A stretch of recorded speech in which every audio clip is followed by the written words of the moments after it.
In this video, we're going to be going over 5 tips to help you get the most out of your Sony A7C II and A7CR. These small cameras pack a lot of punch for what they appear to be on a surface level. So everything I mentioned in this video, I apply to my photography on a day-to-day basis whenever I'm out shooting to make sure I'm as efficient as I can possibly be while getting the best results that I can possibly get. Now, most of these tips can apply to both photo and video, but for the first tip, it is specifically for photos. And the first tip is don't be scared of shooting in auto.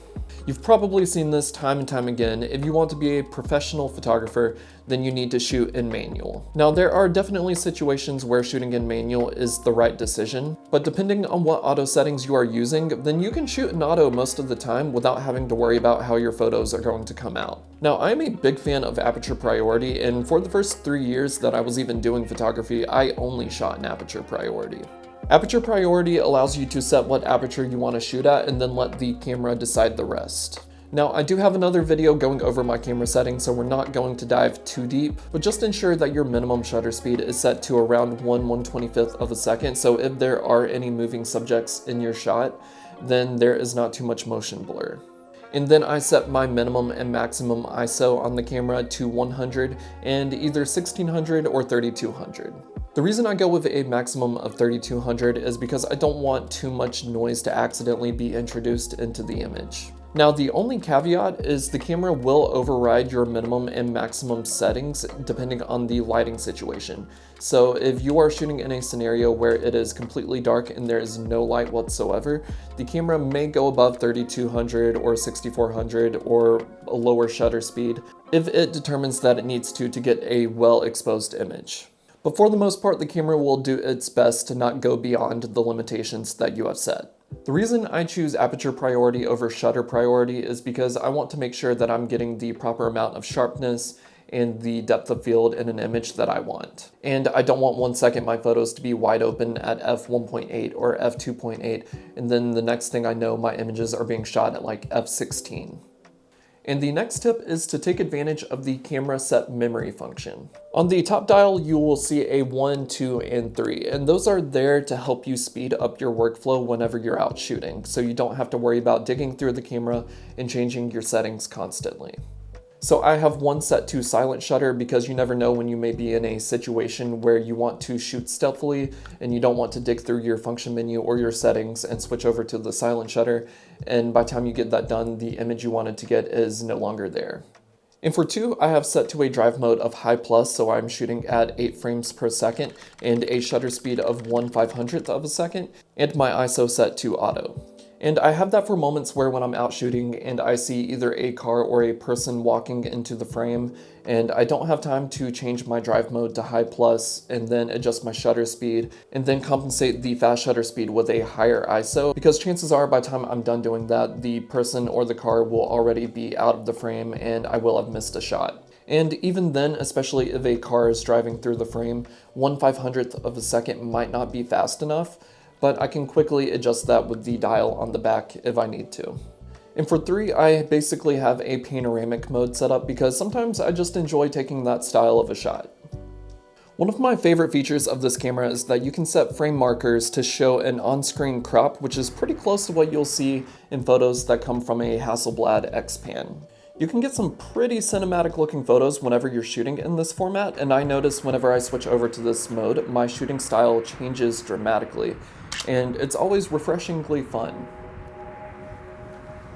While I have your attention, and I apologize if the audio is not the best, I'm currently on a bridge above the highway. And speaking of audio, I wanted to talk about the sponsor of this week's video, which is Audio.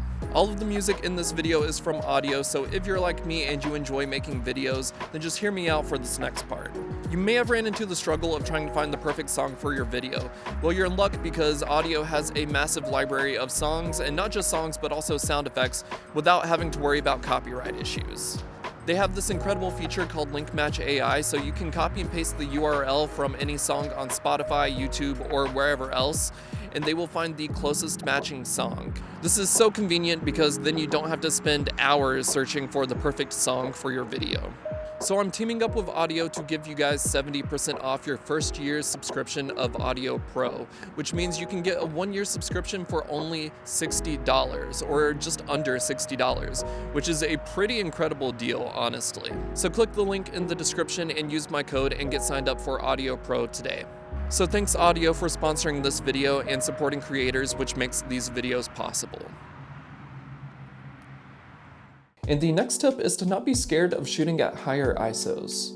Now, I could do an entire video on this topic, but when you refuse to shoot at higher ISOs, you are drastically limiting the amount and kinds of shots that you can get. I'm not even just talking about shooting at night, but I'm talking about scenarios where when you are shooting, maybe it's sunset or close to it, and you want to get a shot where everything is sharp and you are shooting at f9 or maybe f11. But to get an even exposure, you would either have to crank the ISO to 1600 or maybe higher, or lower your shutter speed, where if there's a subject in your frame, you're going to introduce a lot of motion blur, which leaves you with the only option being to crank up your ISO. It's easy to let it become ingrained in your mind that you can only shoot at ISO 100 because you want to have the least amount of noise possible in your image. But let's be honest here, until that ISO is like extremely high, like above 6400, as long as there is a decent amount of light in your image, the noise is not going to be noticeable unless you're pixel peeping in Lightroom. It's not until you're shooting in complete darkness where the blacks dominate the image where the noise from a high ISO really even starts to become noticeable. And whether you realize it or not, a lot of the time you will see wildlife photographers regularly shoot at 3200 or 6400 ISO, because they need to maintain a fast shutter speed either to compensate for a bird flying or the focal length of the lens they are using. And truthfully, I've never looked at these images and thought there was too much noise or grain in the image. So that's just something to keep in mind when you are out shooting. Which also leads to tip number 4, and that is don't shoot wide open all of the time. Something I see way too often, including in the comments on my own videos, is that a lens is not good because it only has a wide maximum aperture of f4. Now, this can apply to any camera or lens, but just because you can shoot at f1.4 does not mean you should. By shooting wide open all of the time, you are not getting the sharpest image you possibly can. Yes, even on your 1.4G master, that is already incredibly sharp. Now, I know there are scenarios where you may want to shoot wide open, especially when shooting portraits, but if you own an 85mm 1.8 or 1.4 and you're shooting headshots, and the only thing in focus is either the tip of their nose or their eyeballs, and then you look at their shoulders or the hair on their head and it's not in focus, then you should probably be shooting at around f2.8 or f3.2. I don't have it on right now, but most of the time I shoot on a 35mm 1.8, but my go-to aperture for when I'm walking around taking photos is f4. And the only time I go to 2.8 or f1.8 is when maybe I'm shooting a low to the ground shot and I want to get a little bit of depth in my image.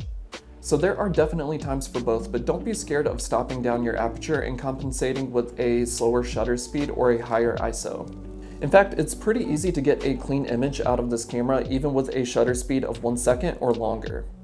And the last tip is to set up your menu to be efficient. So many people's biggest complaint with Sony cameras is that the menu can be very confusing. Now, Sony has done a lot over the years to improve their menu system, and to an extent it can still be a little confusing. But they have introduced ways to make it fast and simple to use. Once you open up the menu, there are 2 gray tabs where once you set those up, you never have to worry about the colored tabs ever again. Now, the main menu has just about everything that you could possibly need to change or adjust, but anything it doesn't have, you can just save to your My Menu, like how I really only have my format SD card. Now, setting up these cameras can be a little daunting because the menu is so confusing and there are so many options, but I have multiple videos on my channel that can ease you through the process.